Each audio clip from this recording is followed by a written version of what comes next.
Vision கியா, நம்பகமான பார்வை. இப்ப யாரும் வர்ற வரைக்கும் காத்திருக்க தேவையில்லை. 7 6 5 4 3 2 1 எங்கள் பேப்பர் படியன் எங்கட பேப்பர் படியன் வரா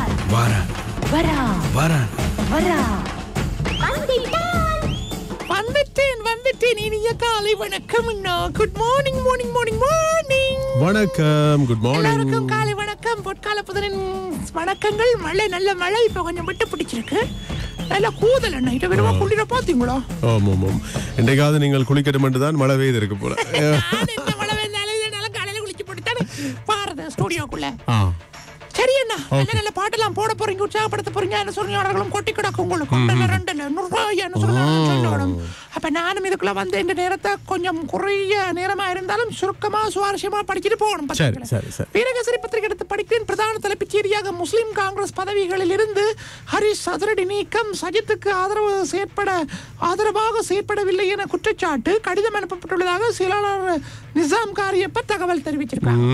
உடனடியாக அவரை கட்சி உறுப்பினர் சகல இருந்தும் உயர்பீட உறுப்புரிமை மற்றும் பிரதி தலைவர் ஆகிய பதவியிலிருந்து அவரை வந்து நீக்கிட்டாங்க. அதாவது ஹக்கீம் அதிரடி நடவடிக்கை எடுத்திருக்கிறார்.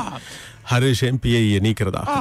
அரசியல் கட்சிகளுடன் அமைப்புகளுடன் சஜித் ஒப்பந்தமாம். எதிர்கட்சி தலைவர் சஜித் பிரேமதாசாவுக்கும் அரசியல் கட்சிகளுக்கும் மற்றும் சிவில் அமைப்புகள் எல்லாவற்றுக்கும் சிலவற்றுக்கும் இடையில புரிந்துணர்வு ஒப்பந்தம் கைச்சாத்திடப்பட்டுள்ளதாக சொல்லப்பட்டிருக்கு. ஏற்கனவே பல கட்சிகள் கூட்டு சேர்ந்தன. இப்போ போக போக இன்னும் நிறைய கட்சிகள் கூட்டு சேர்ந்து கொண்டிருக்கின்றன. புதிய புரிந்துணர்வு ஒப்பந்தங்கள் கைச்சாத்திடப்படுகின்றன. புரிந்துணர்வு ஒப்பந்தம் கையெழுத்திடப்பட்டுள்ளதாக சொல்லப்பட்டது.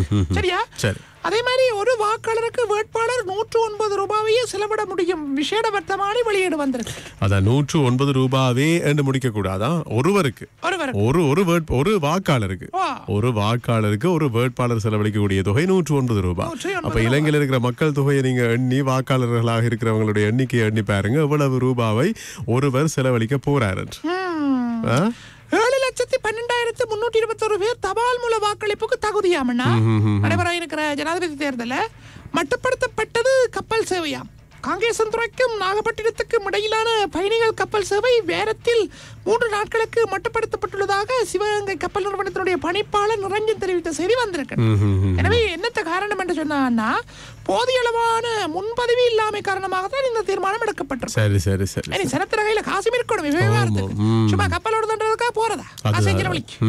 ஒரு வருடத்தில் நீக்க வேண்டுமாம். என்னத்த சொன்னா, இந்த முறை ஜனாதிபதி தேர்தலில் போட்டியிடும் சகல வேட்பாளர்களும் தாம் வெற்றியடையும் பட்சத்தில் ஆட்சி பீடமேறி 1 வருட காலத்துக்குள் நிறைவேற்ற அதிகார ஜனாதிபதி முறைமையை முற்றாக இல்லாதொழிப்பதாக இவங்க கேட்டுக்கொண்டிருக்காங்க. யாரு சொன்னாலன்னா, நான் படிக்கிறேன் பாருங்களேன்.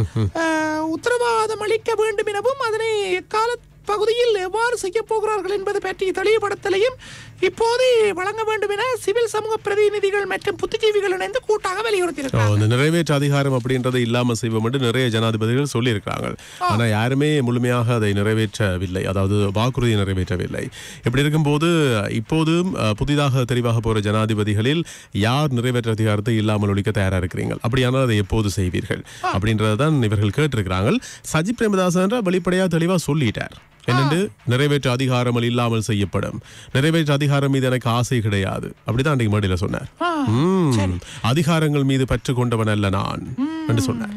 அதனால் நிறைவேற்ற அதிகாரத்தை இல்லாமல் செய்வேன் முழுமையாக என்று கூறினார். இப்போ எப்போது கேட்டிருக்கிறாங்க, அதையும் சொல்லிட்டா சரி. தினக்குரல் பத்திரிகை எடுத்து படிக்கிறேன். பிரதான தலைப்புச் செய்தியாக கருப்பு படத்தை பயன்படுத்த அனுமதிப்பதா நீதியான தேர்தலுக்கு ஆணைக்குழுவே தடை, உயர்நீதிமன்றத்தில் வழக்கில் தாக்கல் செய்யும் விஜயதாச ராஜபக்சே. ஏனெண்டா இப்படி ஒரு தொகை என்று சொல்லி அறிவித்ததால கருப்பு பணம் விளையாட போதாம். எப்படி? அதனால இவர் நீதிமன்றத்தில் வழக்கு தாக்கல் செய்ய போறார். உயிர்த்த ஞாயிறு தாக்குதல் நாம் வந்தால் நிச்சயம் தீர்வாம் அழகுமார திசாநாயக்கா சொல்லி இருக்கிறார். இவர் எல்லாத்தையும் வீர வசனங்கள் தான் பேசுறாரு போல. என்ன இவர் எல்லாம் சில பேர் இப்படின்னு சொல்றாங்கல்ல, சொல்றது எல்லாத்தையும் செய்யலாதானே, செய்ய முடியாதவர்கள் அதை செய்வோம் இதை செய்வோம் சொல்லுவார்கள் என்றும் விமர்சிக்கிறார்கள். சரி, தமிழ் பொது வேட்பாளருக்கு மட்டு ஆயர் பூர்ண ஆதரவாம். தமிழர்கள் 1-2 வாக்களிக்கவும் கோரிக்கையாம். இலங்கை இலங்கை தமிழர்கள் பூர்வீக குடிகள், அவர்கள் ஒரு தேசிய இனம், அவர்களுக்கு இந்த நாட்டில் ஜனாதிபதி தேர்தலில் களமிறங்கும் உரிமை உண்டு. அதனாலதான் தமிழர்களின் பொது கட்டமைப்பு அரியநேந்திரனை தமிழ் தேசியத்தின் ஓர் அடையாளமாக தேர்ந்தெடுத்திருக்கிறது. அதனால தமிழ் தேசியத்தினர் அவரை முழுமையாக ஆதரிக்க வேண்டும், இதனை உருக்கமான முன்வைக்க என்று சொல்லி மட்டக்களப்பு மறைமாவட்ட ஆயர் அது வணக்கத்துக்குரிய ஜோசப் பொன்னையா ஆண்டகை தெரிவிச்சிருக்கிறார். ஓய்வு வழங்கப்பட்டிருக்கு போல இருக்கு. புதுசா ஒருத்தர் பரிசுத்த பாப்பரசர் நியமிச்சிருக்கிறார் மட்டக்களப்பு மாவட்டத்துக்கு, புதிய ஆயர் ஒருத்தரை. எனவே இவர் சொல்லியிருக்கிறார் போல. அதாவது ஒரு தமிழ் வேட்பாளர் களமிறங்கியதை அவர் ஊக்குவிக்கிறார், ஆதரிக்கிறார், வாழ்த்துக்களையும் தெரிவிக்கிறார், ஆதரவளிப்பதான் சொல்றார். இப்ப பாருங்க, இலங்கையில பாருங்க, இலங்கை ஜனாதிபதிகள்ல இப்ப ஜனாதிபதி தேர்தலுக்காக 39 பேர் களமிறங்கி இருக்காங்க. ஆனா ஒரு பெண் கூட இல்ல. ஒரு பெண் கூட இல்ல. அமெரிக்காவில பாருங்க, அமெரிக்காவில ஒரு பெண், அதுதான் ஏற்கனவே ஜனாதிபதி துணை ஜனாதிபதியா இருக்கிறார், இப்போ ஜனாதிபதி யாரு, அதுதானே பாருங்க. பாருங்களேன், இந்த முறை யாருமே இல்லையே, 39 பேர்ல ஒரு பெண் வேட்பாளர் கூட கிடையாது பாருங்க. உள்ளூராட்சி தேர்தல் முடிய முன்னர் இது எரிவாயு சிலிண்டரை நடுநிலைக்கு வழங்கிய தவறாமண்ணா. என்னன்னு சொன்னா, அந்த உள்ளூராட்சி மன்ற தேர்தல் காலத்துல எரிவாயு சிலிண்டர் அது சின்னமா இருந்திருக்கு போல இருக்கு. ஆமா, ஒரு தரப்பு வைத்தது, முன் வைத்தது. அந்த தேர்தல் நடக்கவே இல்லை இன்னும். அப்ப அதுக்கு முதல் நடக்கிற ஜனாதிபதி தேர்தலில் அதை ரணில் விக்ரமசிங்க தன் சின்னமா அறிவித்திருக்கிறார் என்றுதான் அதுக்கு உரிமை கோரினார்கள். ஆனா இல்லை என்று அவருக்கு அந்த சின்னம் வழங்கப்பட்டிருக்கு. அதை தான் இவர்கள் கண்டித்திருக்கிறார். அது பிழை. ரணில் விக்ரமசிங்கவுக்கு இந்த சிலிண்டர் சின்னத்தை வழங்கியது பிழை என்று சொல்றாங்க. சரி அண்ணா, ஒரு வாக்காளருக்கு அந்த சரி இதுலயும் வந்து கிடக்குன்னா, அப்ப மொத்தமாக 186 கோடி ரூபாய் தேர்தல் ஆணைக்குழு வர்த்தமானி அறிவித்தல விட்டுருக்கு. ஒரு வாக்காளருக்கு 180 ரூபாய், மொத்தமாக 186 கோடி ரூபாய். ஆமா, பாருங்களேன், அவ யோசிச்சு பாருங்களேன் எவ்வளவு காசு துள்ளி விளையாட போகுது. நாமல் வரவேற்றிருக்கிறார் 180 ரூபாவுக்கு. அந்த சரி வந்திருக்கு. பேபி நாமலுக்கு அரசியல் தெரியாதான், ஜேபி கடும் சாடல். பேபி வடக்கு கிழக்கை இணைக்க ஒருபோதும் அனுமதிக்க முடியாது என்று பேபி சொல்லி இருக்கிறார் நாமல் ராஜபக்சே. இவருக்கு பேர் பேபி என்று நான் சொல்ல போறேன். அப்படியா?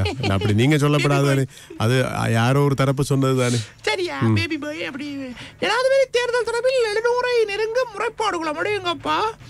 அதே மாதிரி ஹரிசம்பி இடைநிறுத்தம் என்ற அந்த செய்தியிலையும் வந்து கிடக்குது. எங்கள் அன்புக்குரியவர்களை கொன்று எங்கே புதைத்தீர்கள், அழிந்து காணாமலாக்கப்பட்டவர்களின் உறவுகள் கதறலாம். கதறி கதறி கதறி இன்னும் ஒரு முடிவு இல்லாமத்தான் என்ன போகுது. என்னன்னா, தேர்தலில் வாக்கு கேட்டு வடக்கு கிழக்குக்கு நாமல் வரக்கூடாதுங்கிற செய்தியும் வந்து கிடக்குது. மொட்டின் பகையாளிகள் புதிய கட்சிக்கு அத்திவாரமாம். யாழ்ப்பாணம் காங்கிரஸ் துறை பயணிகள் கப்பல் சேவை வேரத்தில் 3 நாட்களுக்கு என்கிற செய்தியிலையும் வந்து கிடக்கு. சரி, நன்றி. உங்களுடைய சேவைக்கு போயிட்டு வாங்க. அப்ப போட்டு வரேன். Okay, bye. See you. நல்ல நல்ல பாட்டுகளை போடுங்க தொடர்ந்து. டாடா. பேப்பர் படியம் போலாம்.